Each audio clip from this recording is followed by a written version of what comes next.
Good evening and salutations, my GH fans. I don't know why, but I was about to sit there and say BNB. So let's go into Sunny for a minute. Let's go into Sunny and Mrs. Wu. So Sunny and Carly have a quick conversation, and then Sunny talks to Mrs. Wu. Now, Sunny, is telling Mrs. Wu that he's very grateful that she stepped in and saved two of the most important people in his life, which I would sit there and think, I mean, not that, Jason isn't important, but I would sit there and think that his kids, whatever. The point is, he wanted to thank her for, sorry, something was in my eye. Yeah, just really helping, them out when he wasn't there. So she asked for a favor in return.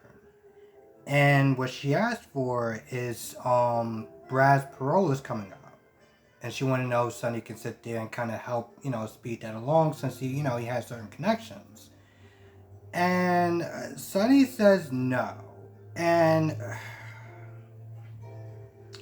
okay, hold on. Now, I'm going to be honest. I understood his reasons why. And let's just be very clear. And I've said this before, and a couple of other reviews when Brad was out and stuff like that. I'm gonna be honest. I don't like Brad. I don't like Brad. I've never liked Brad since the moment that he tried to blackmail Michael into sleeping with him because of the whole Kiki Jerome thing at the time. So I've never liked him. Like at that point, I was like, yeah, I'm done with that character. But I'm gonna be honest. I was just like, wow, that's kind of dickish.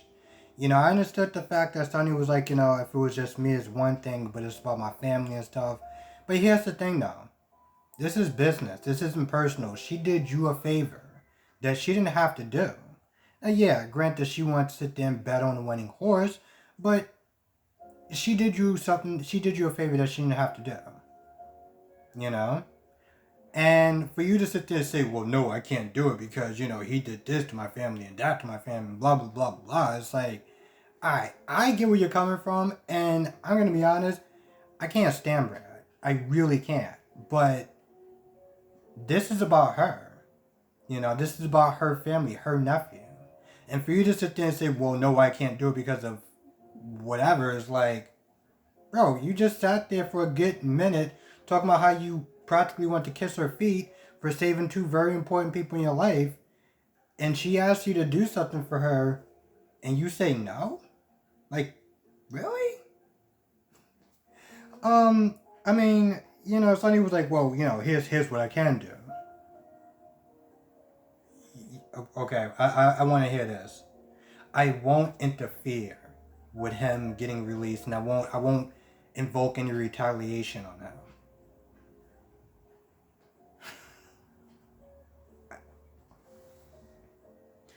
I sat there and and now I'm sitting there thinking about it. I was like, well, if he did retaliate, he would have had to go up against Mrs. Wu and her faction. So, okay. But he said he's not gonna interfere. He's back in charge. Nobody from our organization is gonna do anything. And she says thank you, and you know, she comes out of the meeting. Seems like she's happy about it. Like, well, you know, thanks for doing business and stuff like that. Because he did offer her like a piece of the pie as far as Joey Novak's holdings and stuff. But I mean, that's cool and everything. But like, the fact that she was like, all right, yeah, bye. I was like, no. No. I'm sorry, but like the fact that you just said no, it's just like, oh, okay, well, I understand. All right, bye. Yo, you cool? Because I ain't cool with that. I'm just saying. Um, Carly talks to Diane. I'm not gonna lie, in the beginning, it was like her complaining about how, Sonny's back, but she doesn't really know Sonny and blah, blah, blah, blah, blah, and I missed 9 months and yada, yada, yada. Like after a while, it's like, yeah, I get it, but he's back now. You know? And there's been a couple of times that she sat there and complained a little bit, like, oh, I don't really know him. He's so different now. And, he's the same, but he's different. I was like, he's alive. Like, Christ, can't you just sit there and just be happy about that for 5 minutes without hearing you complain about, oh, he's not really sunny and blah, blah. Like, oh my goodness. Like, really? Um, then she talks about Nina, how she wants to get revenge, but Sonny doesn't want it, and she's like, all right, fine, but she doesn't really mean it, and it's just like, I can't, I mean, that part, I guess I can't sit there and knock her for. But then she talks about how she can't really rely on Jason anymore like she used to because, they're about to really go at it, and Sonny is just not okay. So for the sake of her marriage, she's going to sit there and, not really depend on Jason so much. Now let's talk about Alexis and Alexis is getting parole.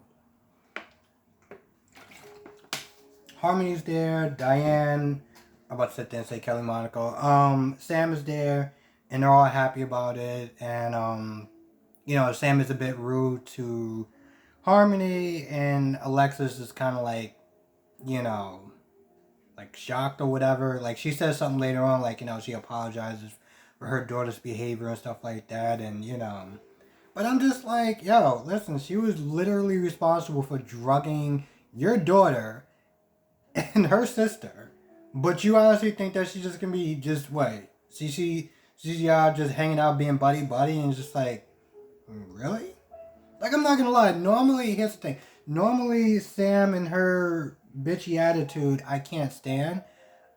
But on that subject, I can completely be I'm completely for that. And to be honest, the fact that you're so cozy with her, like oh y'all could be friends, y'all could talk sometime or whatever. Now at your house, like, wait, you want to sit there and talk to the woman that was practically like drugging your daughter and drugging a whole bunch of other women because y'all both made mistakes. Yeah, y'all both made mistakes, but there's mistakes and then there's what she did.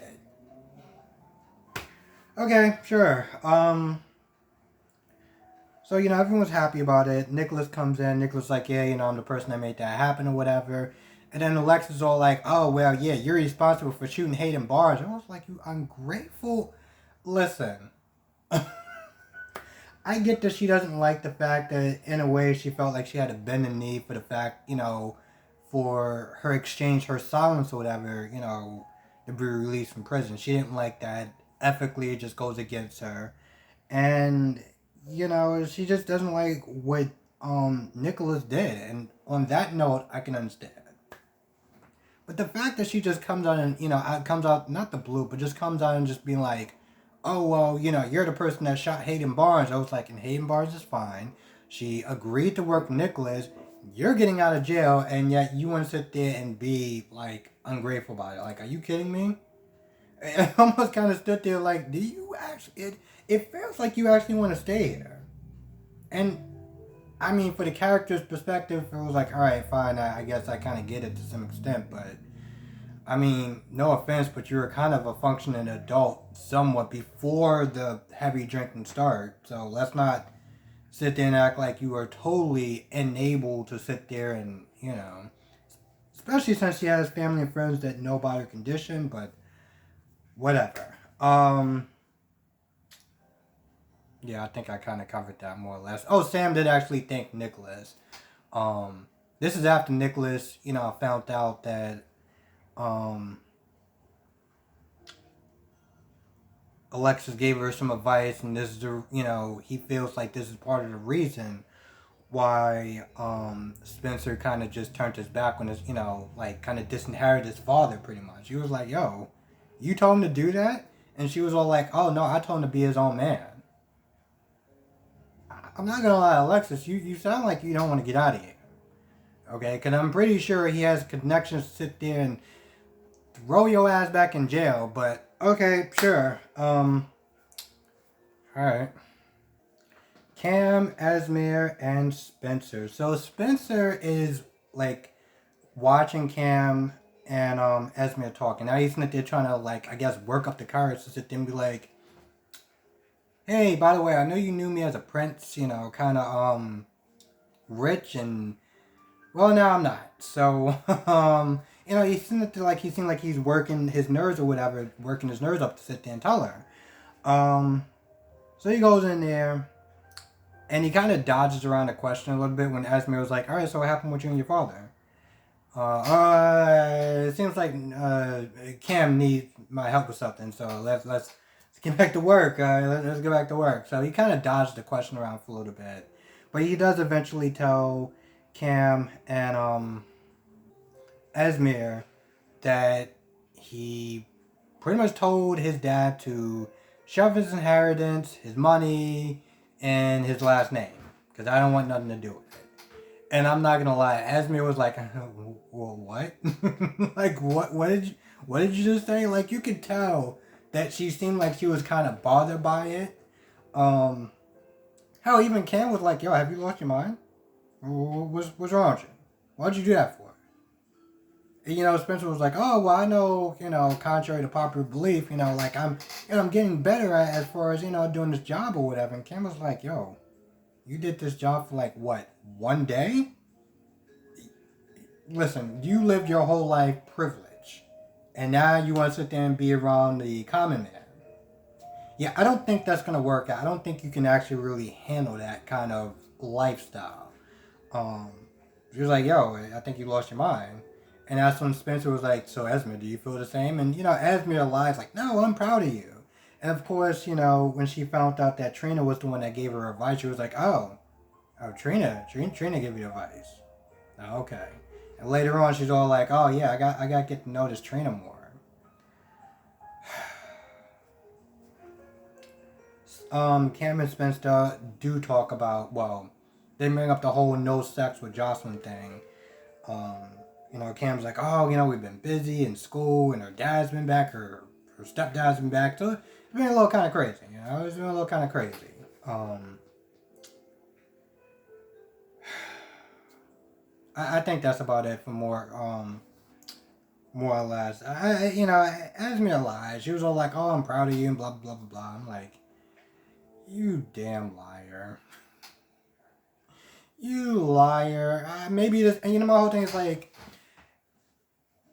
I feel like Esmer's still using him as part of some plan. Like, alright, listen, I may not have his money anymore because he's an idiot that decided he wanted to disinherit his whole money thing, but his plan is still on.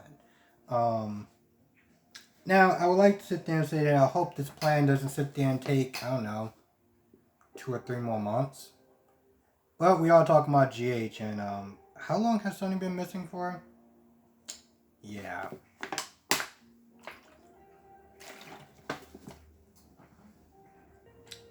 So, Peter, Britt, Drew, and Jason. For the most part, Drew and Jason were kind of catching up. Well, Jason was catching Drew up on stuff that happened. Why he kind of blacked out and he was all mind controlled and stuff like that. Talked about Sam and them not being together and stuff. And I'm not gonna lie, like you can tell, like when he was in there talking about Sam, like you know we're not together. Like you ever had one of those friends or whatever that talks about they're not together with someone, and even though they try to talk about it like in past tense, like blah blah blah, you can kind of tell it's like it's still not easy for them, you know. Um, but you know they also talk about you know Drew and his condition, and you know Jason's like you know you were in a different environment before. Now you have me. You know we can kind of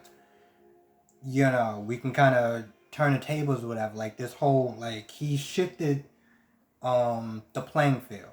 You know, so the last time when he tried to get the jump on him, it didn't work. But you know, he has Jason there, so he may be able to do something. I have no idea. I'm gonna be honest. I feel like that was a pep talk that kind of went nowhere. Because the minute that Peter says something, he activates that word. What is Jason gonna do? He's gonna be right back to where he started. I mean, how even Drew's like, "Yo, you should have shot when we had the clean shot." But you know, Jason wasn't gonna do that because you know, family and stuff like that. So, I don't know what the pep talk was about, but I felt like that didn't really work too well, seeing how they were still in chains. And yeah. Now you got Peter that's that they're trying to practically get Britt to go to the dark side, talking about, oh well, you can sit there and work with me, or you could be a casualty. Um,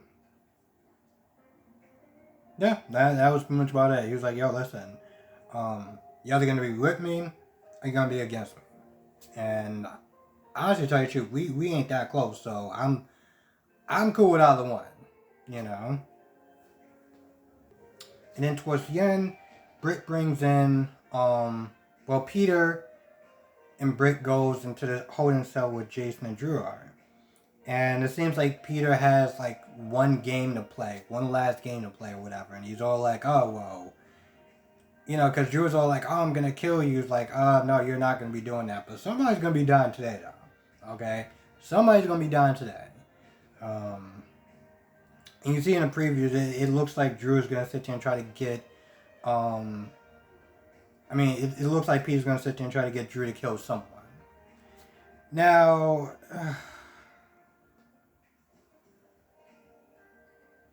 I gotta sit there and talk about it. You know, here's the thing. It's gotten so bad that, like, there's a site that I generally do not trust called, I think it's called, like, one second. Fan Spoilers. And even they were talking about Jason and, Ingo, or the guy who plays Jax. There was, like, 3 people is rumored to leave. And we already talked about the first 2. But they were also talking about Peter, you know. And to be honest, I'm not really too surprised. I mean, Peter's a bad guy. He's a villain. And, you know, he can only escape death for so many times. No matter how much the fans want him to stay. Which sucks, because I actually like Peter on the show. He was definitely one of those characters that, like... You know, sometimes you're bringing a character and they're either going to be really good or they're just going to be like, yo, you got to go. You got to go. You're not really wanted here. You're not really needed here. Or they're bringing a character and they'll start off good and then they'll just find a way to trash them. Kim Nero, okay? She started off really good and then they trashed her. Like, they just made her complete and utter trash. Patrick Drake was actually one of the cooler guys on the show when he first started.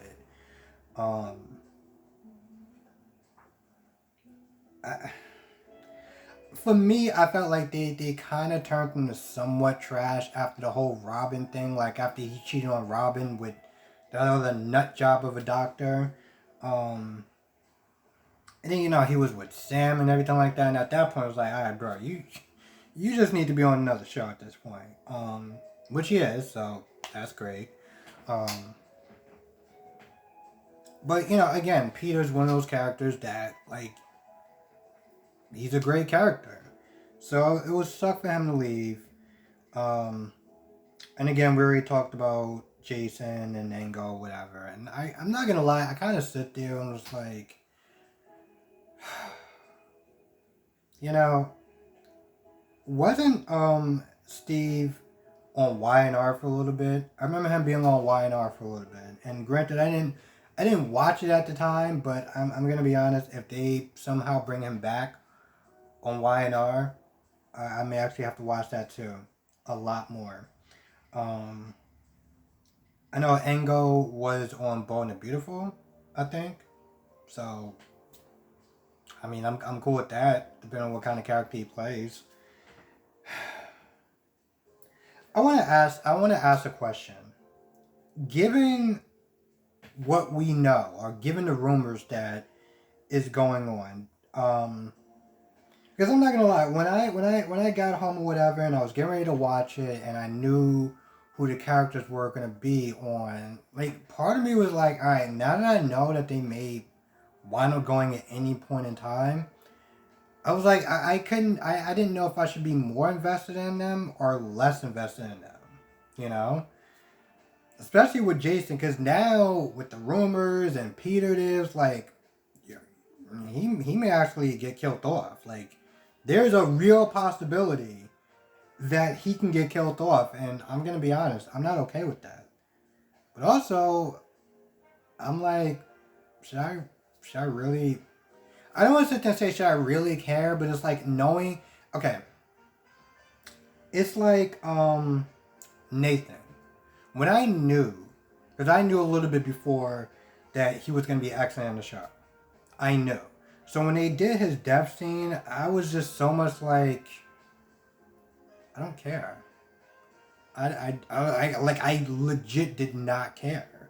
And then every time they brought up his name, like, oh, you know, like my son Nathan and he died, and my husband Nathan and he died, and I was like, no, he didn't die. He just wanted to be on a bunch of crappy ass Hallmark movies. And to be fair, I have not watched any of them, so I'm being kind of a dick for saying that. But like, I don't know. It just like I understood he wanted to do something different. He wanted to do on Hallmark movies and Lifetime movies.